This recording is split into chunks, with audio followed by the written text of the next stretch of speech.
Good morning, and welcome to Between the Covers. I am your host, Jeffrey Oreo, and I thank you for your time and your ear. Today's reading is from the book Malcom Karma, Cold Turkey by Neil Christensen. The world seemed to collapse around Micah and Scott. She felt flames rising up her cheeks, setting her scalp on fire. She felt needles pushing out of every pore and acid filling up her mouth. Her breath was hot and acrid. Her eyes felt as though they were bulging out of her sockets. Then the tunnel vision collapsed. Scott seemed to be hurtling towards her with that sickening grin smeared across his face. Her body snapped like a spring coiled too tight. She didn't think about it. It was complete reflex. Her body pulled into itself and she pivoted, then exploded. Her leg sprang out, and she felt the heel of her foot crash into a heavy oak door in front of her. There was the sound of air leaving the man's lungs and the crash of his body hitting the floor behind him while the door crashed into the inside wall. Micah centered herself. She looked down at the man lying on the floor. He was disoriented but conscious and regaining his composure quickly. She sensed some other movement around her but pushed it away. She focused on the man like a laser on a sniper's rifle and stepped over the threshold into the house. The man was on his knees now, leaning against the wall, trying to get his eyes to focus. Micah took a quick step forward and threw her fist into his nose. The cartilage inside his face broke easily under the pressure of her closed hand. His skull, however, was sturdy and hard, and she felt the thin bone in her middle finger crack. She winced and turned momentarily to close the front door.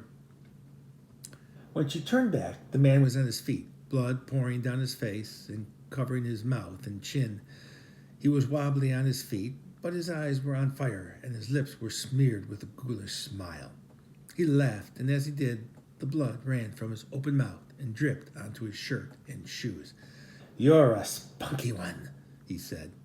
Micah's face contorted into a warlike jack-o'-lantern that made the man's smarmy smile diminish ever so slightly. She took a step forward, and he countered, stepping back.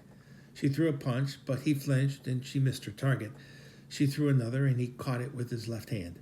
The man laughed with his whole body. "You know, I teach girls like you. I teach them this, self-defense, down at the gym. You're not bad. You're not bad at all, but defense is very different from assault."